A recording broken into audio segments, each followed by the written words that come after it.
성경 좀 전체적으로 좀 정리를 하자면, 우리는 하나님께서 우리를 이제 창조하시고 모든 우주 만물을 창조하신 다음에 하나님께서는 그 에덴 동산의 선과 악을 알게 하는 열매와 생명나무를 그 가운데 두셨다고 그랬죠. 그래서 하나님은 뱀을 통해서 우리가 죄를 지을 수밖에 없는 존재임을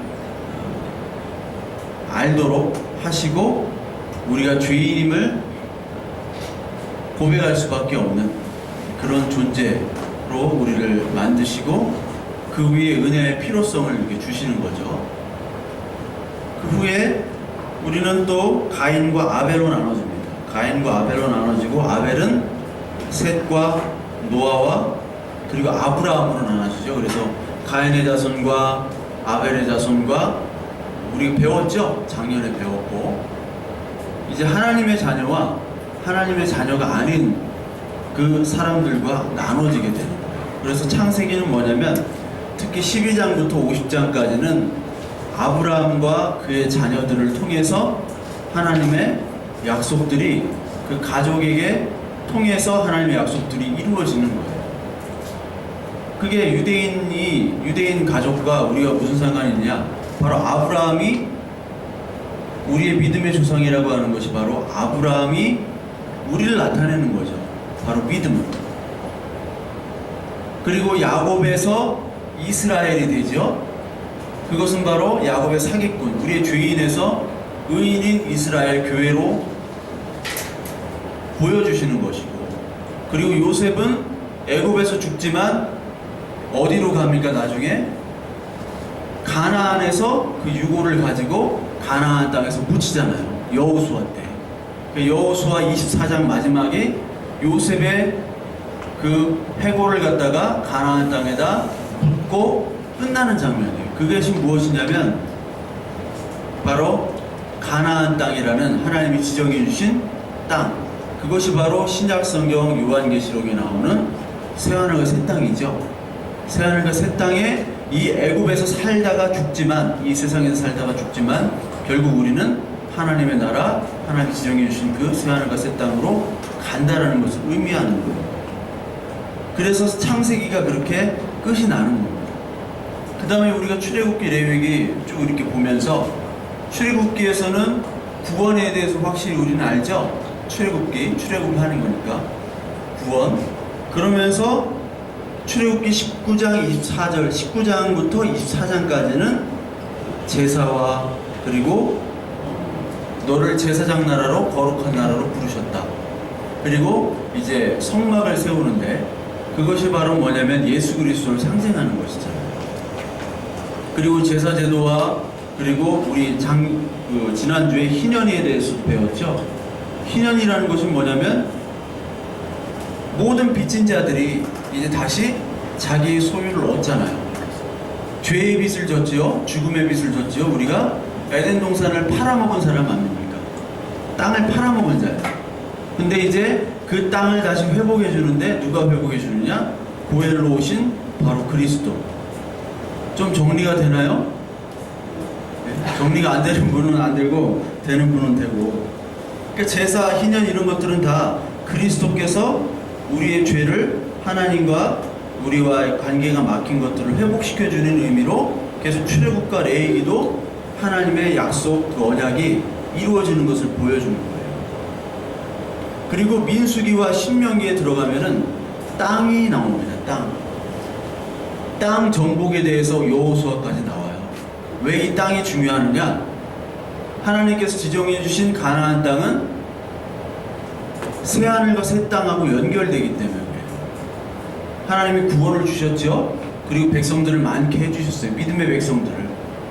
그 백성들이 어디로 들어가냐면 가나안 땅으로 들어가야지 이제 끝인 거예요. 그래서 가나안 땅으로 들어갈 때 안식이 되는 겁니다.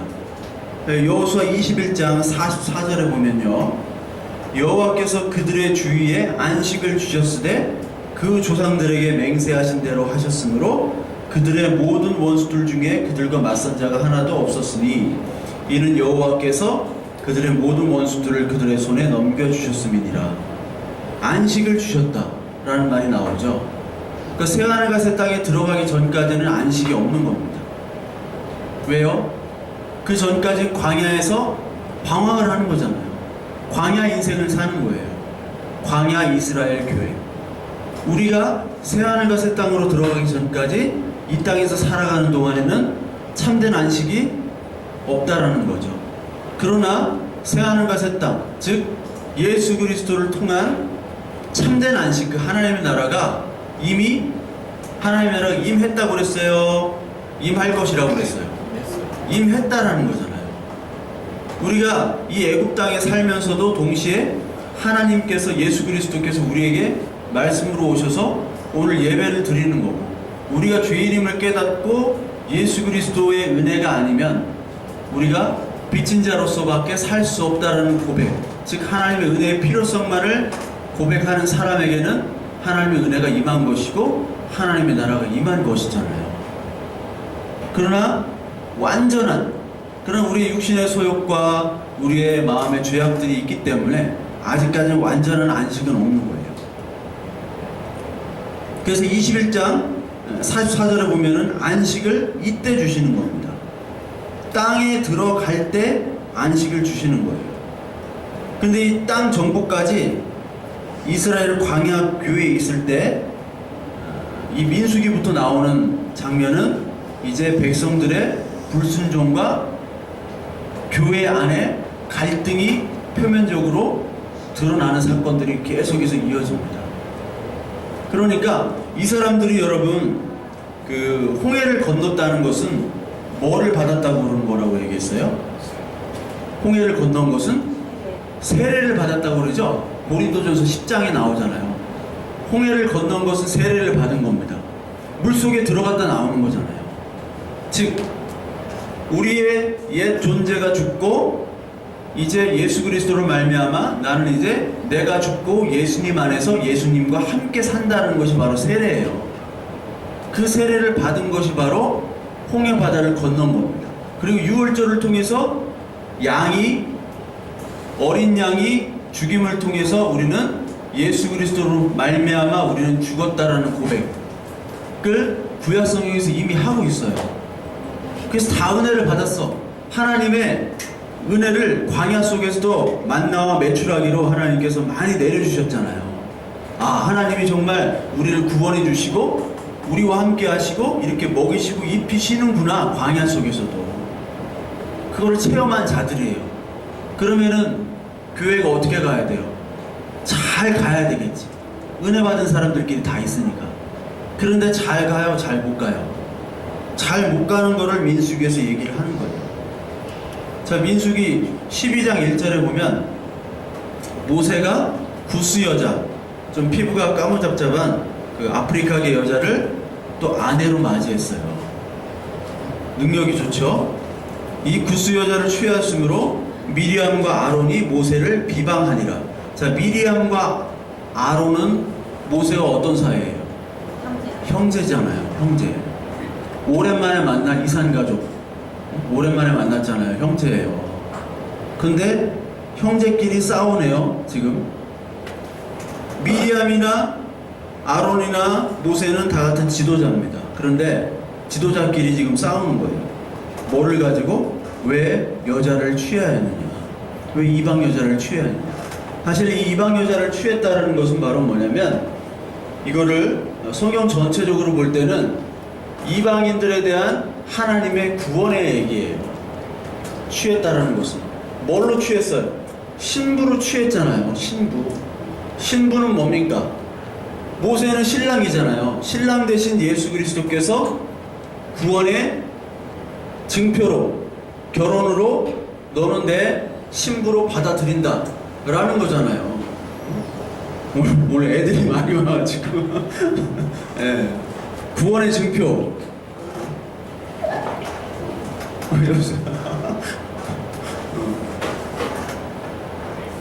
이 여자를 취했다는 것, 이방 여자를 취했다는 것, 이방의 구원을 얘기하는 겁니다.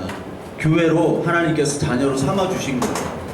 그런데 그것들을 모르고 여호와께서 모세만 말씀하셨느냐? 우리도 이같이 말씀하시지 않았느냐라고 얘기하는 거죠. 내 종 모세는 그렇지 아니하니 그는 내 온 집에 충성함이라. 그와는 내가 대면하여 명백히 말하고 은밀한 말로 하지 아니하며 그는 또 여호와의 형상을 보거늘 너희가 어찌하여 내 종 모세 비방을 두려워하지 아니하느냐. 비방하지 말라는 거죠. 모세에 대해서.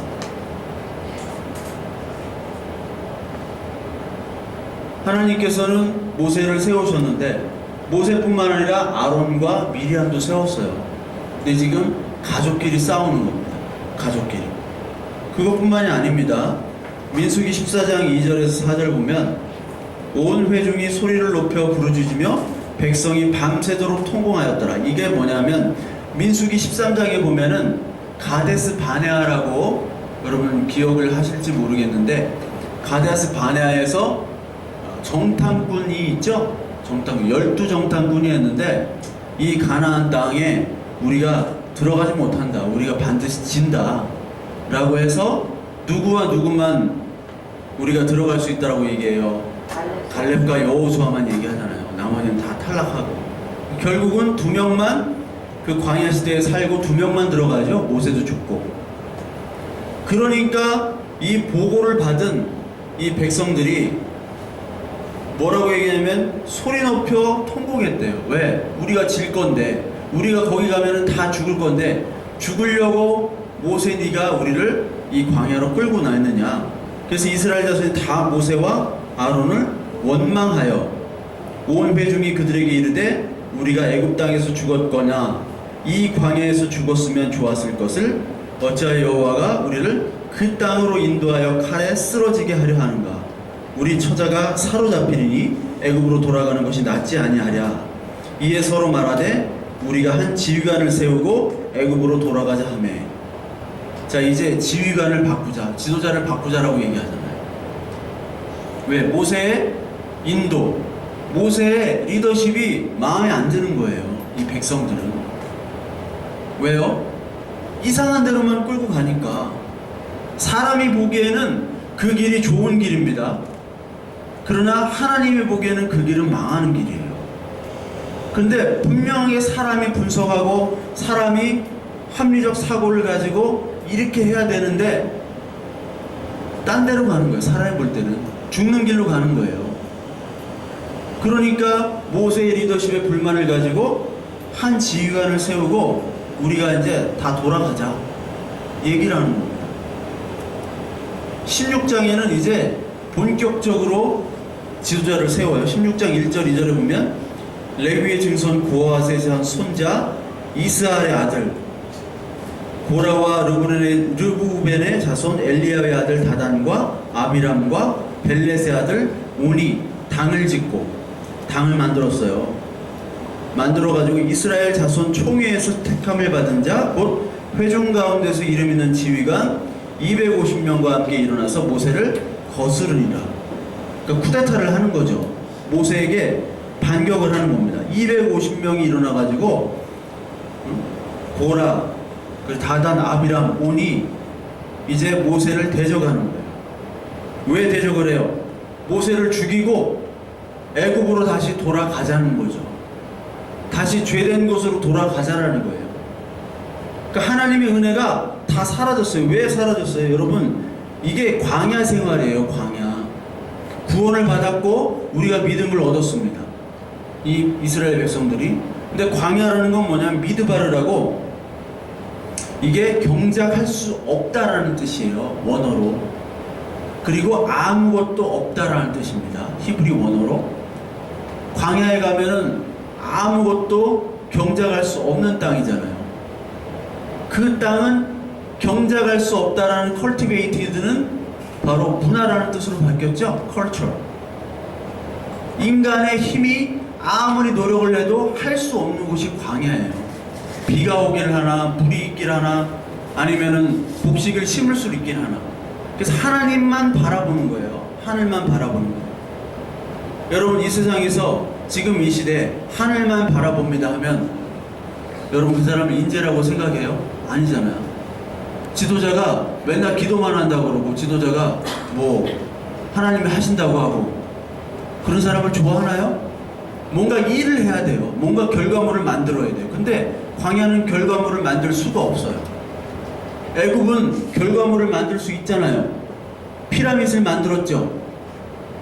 그리고 모든 문명화된 문명이 있어요. 그것이 그리워지는 거예요. 하나님의 은혜보다도 그것이 우상이 된 거니까 일단 그쪽으로 돌아가려면 모세를 죽여야 돼요. 모세를 쫓아내야 돼요. 이것이 바로 지금 교회의 실상입니다. 교회의 실상. 민수기 20장 2절에 또 나와요. 회중이 무리 없으므로 모세와 아론에게 모였으니라. 이건 유명하죠. 출애굽기 17장에서 나오는 그 가데스 바네아 물 사건. 또 그 두 개는 다른 사건이지만 백성이 모세와 다투어요. 또 모세와 백성이 다툽니다. 이르되 우리 형제들이 여호와 앞에서 죽을 때 우리도 죽었더라면 좋을 뻔하도록. 아까 얘기한 게 또 나와요. 우리가 여기서 죽었으면 좋은데 왜 늦게 죽느냐? 일찍 죽을 거. 그럼 이렇게 이런 꼴 안 볼 텐데. 너희가 어찌하여 여호와의 회중을 이 광야로 인도하여 우리가 우리 짐승이 다 여기서 죽게 하느냐? 너희가 어찌하여 우리를 애굽에서 나오게 하여 이 나쁜 곳으로, 나쁜 곳이라고 얘기했어요. 이 나쁜 곳으로 인도하였느냐? 하나님이 인도하신 이 땅을 나쁜 곳이라고 표현을 합니다. 이게 죄죠. 여러분 지금 우리가 인도받은 이 땅이 나쁜 곳입니까? 예? 우리가 이렇게 모인 이 장소가 나쁜 곳이에요? 우리의 삶을 돌아보면은 우리의 삶 속에서 우리가 지금 나쁜 길로 가고 있는 거예요? 광야잖아 우리가 다. 미취업자들이 많잖아 여기 다. 그렇죠? 그 헌금 내라는 설교가 반이잖아 내가. 바꿔서 내고 가라 헌금하라. 그러니까 이 땅이 바로 나쁜 곳 광야라고 얘기하는 거예요. 이거만큼 불순종이 없어요. 이곳에서는 파종할 곳도 없고 아까 얘기했죠. 컬티베이트드가 안 되는 거예요. 무화과도 없고 포도도 없고 석류도 없고 마실 물도 없도다. 다 없대요. 없는 것만 보이는 거죠. 모세와 아론이 회중 앞을 떠나 회막문에 이르러 엎드림에 여호와의 영광이 그들에게 나타나며. 그러니까 모세와 아론은 이렇게 할 때마다 어떻게 해요? 엎드리는 장면이 나와요. 계속 엎드려요. 이 사람들은 아까도 이제 나오겠지만 계속 엎드립니다. 즉 이 이스라엘의 교회, 하나님의 구원받은 백성들이 갈등 속에서 지내는 상태가 바로 교회의 모습이라는 겁니다.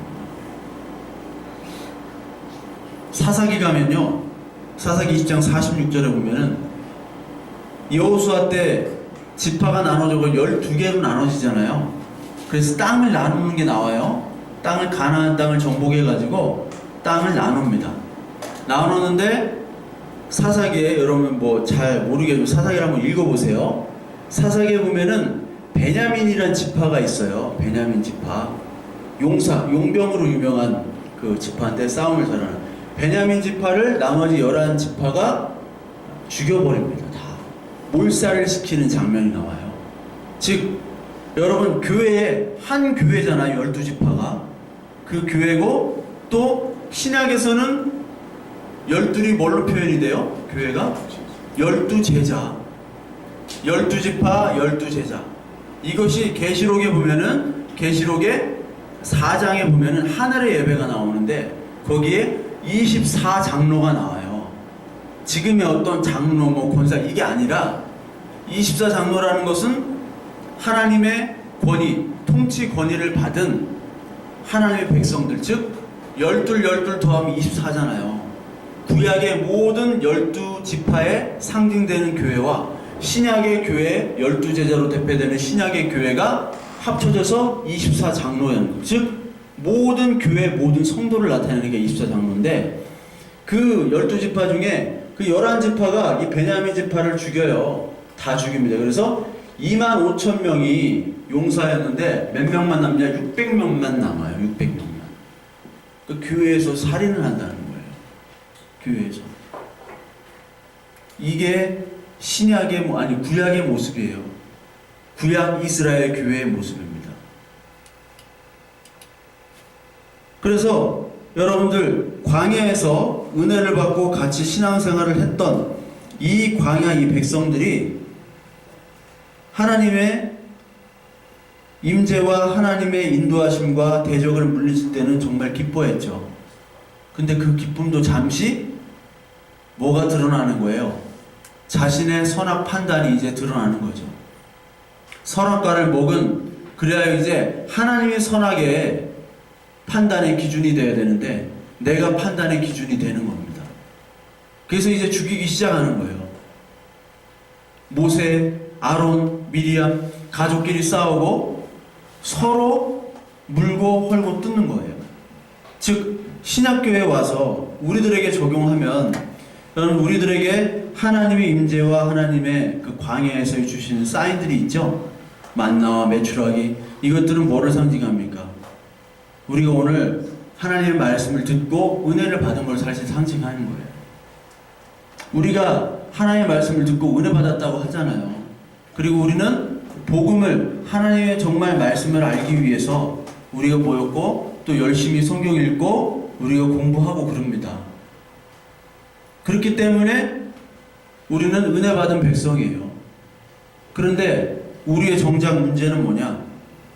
말씀을 깨달은 그 정말 우리들이 정말 수준 높은 설교들 많이 들으시잖아요, 여러분들. 근데 그 말씀을 깨달은 다음에 인간의 죄악은 뭐냐면 거기서 그치는 거예요. 거기에만 만족을 해요, 여러분. 그래서 어떤 분들은 그런 교회만 가서 이제 들을 거 다 들었다 하면 떠나는 분이 있습니다. 떠나는 분이 있어요. 그런 교회가 막 부흥이 되다가 한꺼번에 이동을 해요. 저쪽 가니까 야, 저 목사는 더 잘 이렇게 얘기하더라 하면 또 가요. 교회는요 공동체, 유기체라고 그러잖아요. 그것이 바로 뭐냐면 서로의 교제와 성령의 교통이 함께 이루어져야 되는 겁니다. 그렇기 때문에 사실 이런 문제가 있는 거예요. 교제하지 않으면 우리가 싸울 일도 없어요. 사랑의 반대가 무관심이잖아요. 그러니까 가장 편한 목회는요, 저도 가장 편한 목회는 제가 열심히 일주일 동안 막 연구하고 막 기도하고 해가지고 여러분들에게 듣보잡 설교를 하는 거야. 막 열심히 하고 그냥 사라져야 돼. 왜? 교제하면은 내 미천이 나와. 내 미천이 나오니까 교제하면 안 돼요. 그럼 편해요. 그런데 그거는 목회가 아니고 하나님이 보시기에 좋은 목회가 아니에요. 편하긴 해. 여러분들 편할 수 있어요. 그러니까 여러분들 제가 여러분들 볼 때 사실 좋아하잖아요. 근데 어떨 때는 여러분들이 짐이 됩니다. 실제로 그래요. 목회를 하면 짐이 돼요. 제가 부목사 때는 몰랐어요. 부목사 때는 성도들이 나의 기쁨이야. 짐이 되질 않아. 왜요? 성도들이 난 설교하고 도망가면 돼. 그리고 신방이나 하고 기도하고 그리고 대접받고 하면 끝나요. 멀리 있는 사람이야 나는. 근데 여러분들 가까이 있으면 서로에게 짐이 돼요. 제가 여러분들에게 짐이 되고 여러분도 저에게 짐이 될 때가 있어요. 이거는 자녀들 그렇잖아요. 자녀들을 정말 사랑하죠. 근데 때로는 짐이 될 수가 있어요. 그게 나쁜 짐이 아니라 사랑의 짐이라는 거예요. 근데 그런 갈등이 있을 수밖에 없어요. 여러분 한번 여기 한번 보세요. 바울, 모세도 그만큼 어떻게 갈등을 했습니다. 성도들과. 그래서 모세는 죽여달라고 그런 사람이죠. 모세가 죽여달라고 그랬어요. 모세가. 왜? 이스라엘 교회 교인들 때문에 이제 더 이상 못 살겠다. 죽여달라고 그랬어요.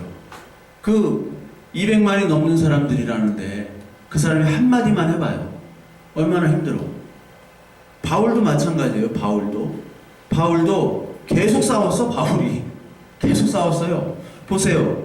여기 사도행전 15장 37절 39절 바나바는 마가라는 요한도 데리고 가고자 하나 바울은 밤빌리아에서 자기들을 떠나 함께 일하러 가지 아니한 자를 데리고 가는 것이 옳지 않다 하여 서로 심히 다투어 피차 갈라서니 바나바는 마가를 데리고 배 타고 구브로로 가고.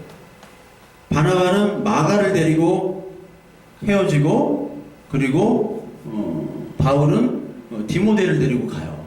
실라를 데리고 가요. 참. 2차 전도 여행인데 1차 전도 여행에서 마가가 뭐냐면, 여러분 마가의 다락방이라고 들어봤죠? 그 집 아들이야. 그러니까 부잣집 아들이에요. 그리고 삼촌이 바나바야. 나는 이게 옛날에 성경 볼 때 왜 바나나라고 늘 봤는지 모르겠어요. 바나바라고 하는, 바나바는 마가라고 하는 요한, 즉 자기 조카라는 거예요. 조카가 얼마나 이쁘겠어요. 이쁜 조카를 가지고 데려갔는데 1차 전도여행 때 가다가 너무 힘드니까. 여러분 바울은 얼마나 힘들었냐면 고린도후서에서 얘기하잖아. 자기가 죽고 싶다고. 나는 사형당한 사람이다. 하나님의 위로 없이는 나는 지금 죽은 사람이다. 그리고 맞기를 39대씩 맞고 죽을 고비를 넘기고 강도를 만나고. 근데 누가 가고 싶냐고. 이 터키 지역이잖아요. 터키. 지금이야 터키 이렇게 좋게 가지만 이때 당시에 강도도 만나고 얼마나 힘든 여정이었어요. 매 맞고 유대인들에게 죽을 고비를 넘기는. 그러니까 마가가 도망간 거야. 부잣집 아들이. 그러니까 바나바는 그래도 얘를 데리고 가자. 근데 바울은 안 된다. 바울이 좀 너무한 것 같죠? 근데 여기서 심히 다퉜다고 그래요. 이게 여기 심히 다퉜다는 말이, 이게 헬라어로 썼는데 여기는 이렇게 나오네요. 헬라어로 썼는데. 예. 이 말이 뭐냐면 심히 다투다는 헬라어 원어의 뜻이 마음에 스티어링 업이라고, 막 마음이 격동돼가지고 막 싸운 거야. 근데 이 관계를 보면요, 바울은 바나바가 끌어준 사람이에요. 바나바가. 즉 바나바가 스승과 같은 존재예요. 그런데 이게 스승도 못 알아보고 막 욕을 하는 거야. 마가를 어떻게 데려갈 수 있느냐. 근데 바나바는 거기서 이 다툼이 끝나고 다 사라졌죠. 이게 풀렸겠어요? 안 풀렸겠어요? 이 관계가 풀리지가 않았어요. 이 당시에는 풀리지가 않았단 말이에요. 근데 골로새 4장 10절에 보면 나와 함께 갇힌 아리스다고와 바나바의 생질이 조카죠. 마가와, 이 마가에 대하여 너희가 명을 받았음에 그가 이르거든 영접하라. 관계가 풀린 겁니다. 디모데후서 4장 11절 누가만 나와 함께 있느니라. 내가 올 때 마가를 데리고 오라. 그가 나의 일에 유익하니라. 자, 마가와 관계가 이제 풀렸죠. 왜냐면 이게 디모데후서 4장에 보면 디모데후서는 바울의 유서와 같은 편지예요. 근데 그 강직했던 바울이 디모데후서 4장을 보면은 전부 다 사람의 이름을 열거하면서 이 사람을 내가 보고 싶다. 이 사람을 데려와라. 내가 감옥에 있는데 내가 죽을 날이 얼마 남지 않았다. 이 사람을 보고 싶다. 데려와라. 그리고 이 사람이 가면 영접하라. 계속 이런 얘기를 해요. 즉 하나님께서 세우신 이 교회 안에 있는 모든 성도들 간의 그 관계를 결국은 하나님께서 은혜로 마무리를 해주신 거죠. 그리고 바울은 특히 한 교회, 특히 고린도 교회라는 교회가 있는데 그 교회에선 바울의 사도권을 인정하지 않았어요. 왜 사도권을 인정하지 않았느냐? 바울이 뭐를 했어요? 직업이 뭐예요? 텐트 만드는 사람이잖아요. 그러니까 인정을 안 한 거예요. 사도권. 바울은 자기는 사도라고 얘기를 하는데 고린도전서의 편지가 바로 나는 사도다. 근데 고린도 교회는 너는 사도가 아니야. 그 얘기예요. 그 얘기가 많이 나와요. 즉 사도라는 것은 사도에 전념해야 됩니다. 그 일에. 근데 너는 지금 장사하고 돌아다니지 않느냐. 월급을 못 받지 않느냐. 교회에서. 정통이 아니야 너는. 그렇게 얘기를 하는 거예요. 그래서 고린도전서 2장 1절에 보면요, 형제들아 내가 너희에게 나아가 하나님의 증거를 전할 때 말과 지혜의 아름다운 것으로 아니하였나니 내가 너희 중에서 예수 그리스도와 그가 십자가에 못 박히신 것 외에는 아무것도 알지 아니하기로 작정하였습니다. 내가 너희 가운데 거할 때는 약하고 두려워하고 힘이 떨었노라. 이 떨을 바울이 아닌데 약하고 두렵고 힘이 떨었대요. 왜? 고린도 교회 교인들이 바울을 반기질 않았어요. 저는 얼마나 감사한지 몰라요. 여러분이 반겨주니까. 응? 반겨주잖아. 내 말과 내 전도함이 설득력 있는 지혜의 말로 하지 아니하고 말을 못했어요. 바울이. 이따 봐요. 다만 성령이 나타나심으로 하여 너희 믿음이 사람의 지혜에 있지 아니하고 다만 하나님의 능력에 있게 하려 하였노라. 그러니까 이 바울이 이런 설교를 했다는 거예요. 정말 좋은 설교, 정말 좋은 복음 설교는 하나님이 일하시도록 하는 설교입니다. 목회자의, 설교자의 지식과 어떤 지혜의 설교가 아니라 말씀만 한 구절 읽어도 하나님께서 여러분들에게 성령의 조명으로 비춰주시는 그런 설교와 그런 예배가 가장 좋은 설교와 예배예요. 바울은 지혜의 말로 하지 않았다고요. 얼마나 지혜롭고 얼마나 지식이 많은 바울이었어요. 근데 하지 않았습니다. 왜? 약하고 두려워 힘이 떨었대. 왜냐하면 평가가 어떻게 하냐면 고린도후서 보면은 바울의 편지는 무게가 있고 힘이 있지만 직접 대할 때는 그는 약하고 말주변도 변변치 못하다라는 게 고린도 교회의 평가였어요. 자, 저 사람 바울은 사도라고 지가 자칭 사도라고 하는데 장사하러 다니잖아. 응? 사도라면 월급을 받아야지. 그 교회 딱 차려진 교회에서, 정식적인 교회에서 돌아다니면서 지금 뭐 하고 있는 거냐? 장사하지. 그리고 와서 설교를 하는 거 보니까 말주변이 없어요. 자, 이런 사람들은 우리가 떠나 있을 때 편지로 쓰는 말과 함께 있을 때 행하는 일에서 아무런 차이가 없다는 것을 알아야 합니다.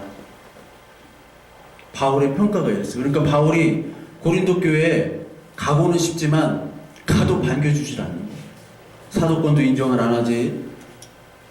그리고 9장 3절 나를 비판하는 사람들 고린도 교회예요. 이렇게 답변합니다. 우리에게 먹고 마실 권리가 없습니까? 우리에게는 다른 사도들이나 주님의 동생들이나 게바처럼, 게바는 바로 베드로입니다. 베드로처럼 결혼을 해서 믿음의 자매인 아내를 데리고 다닐 권리가 없단 말입니까? 나와 바나바에게만은 노동하지 않을 권리가 없단 말입니까? 자기 비용으로 군에 복무하는 사람이 어디 있습니까? 포도원을 만들고 그 열매를 따먹지 않은 사람이 어디 있습니까? 양떼를 치고 그 젖 짜먹지 않은 사람이 어디 있습니까? 우리가 여러분에게 영적인 것으로 씨를 뿌렸으면 여러분에게 물질적인 것으로 거둔다고 해서 그것이 지나친 일이겠습니까? 이게 바로 뭐냐면 바울이 내가 말씀을 전하고 선교를 하는데 여러분들에게 월급을 받는 것은 당연하다는 얘기예요. 당연하다. 사실 여러분들 그 목회자를 섬기고 월급을 주는 것 반드시 해야 됩니다, 여러분. 반드시라는 내가 강조를 했는데 그것이 나를 위한 것이 아니에요. 여러분들을 위한 거예요. 여러분 하나님의 말씀을 깨닫고 여러분들 우리가 뭐 좋은 목사님 설교 많이 들었잖아요. 그래서 복음의 진리, 우리는 복음이다, 진리다 이걸 가지고 있다. 자부심이 있는 사람들이 많아요. 그런데 그 다음에 봉사를 해야 돼요, 안 해야 돼요? 해야 되잖아요. 물론 하나님의 말씀과 그 복음이 뭔지를 모르고 종교적인 헌신과 그리고 종교적인 헌금과 이거 하는 거는 하나님이 사실 인정을 안 해주세요. 그러나 우리는 그 말씀을 받고 나서는 우리 해야 되는 거예요. 11조는 없습니다. 구약의 11조. 그런데 11조는 하세요. 제가 11조는 없다고 했지 하지 말라는 얘기는 안 했어요. 12조, 13조, 10에 10조를 하라고 그랬지. 왜? 예수 그리스도가 11조로 완성을 하셨고 우리가 예수님의 제자니까 우리는 예수님의 아들이고 하나님의 아들이니까 그리스도의 아들이니까 우리가 11조인 거예요. 우리가 드리는 거예요. 생명을 드리는 신앙 고백이 11조입니다. 그 11조라는 구약의 개념 용어는 없어졌지만 그래서 여러분들이 그것을 통해서 봉사와 교회 헌신을 통해서 사실 여러분들이 자라나는 거예요. 어떤 교회는 막 말씀만 다 하고 싹 사라져버려. 이건 옳지 않아요. 여러분 여러분들의 유익을 위해서 하는 거예요. 여러분들의 유익이에요. 그것이 바로 여러분들에게 신앙적인 유익이 되는 겁니다. 다른 사람들이 여러분에게 이런 권리를 가졌다면 우리는 더욱 그러지 않겠습니까? 그러나 바울은 내가 받을 권리, 내가 사례비를 받을 권리를 주장하지 않았대요. 왜? 복음을 전하는 일에 지장을 주지 않도록 모든 것을 참습니다. 이게 여러분들 요 구절을 가지고 장로님들이랑 목사님들 엄청 싸웠어요. 목사님들은 나한테 월급을 사례비를 많이 올려줄 수 있는 올려주고 당연히 받아야 되는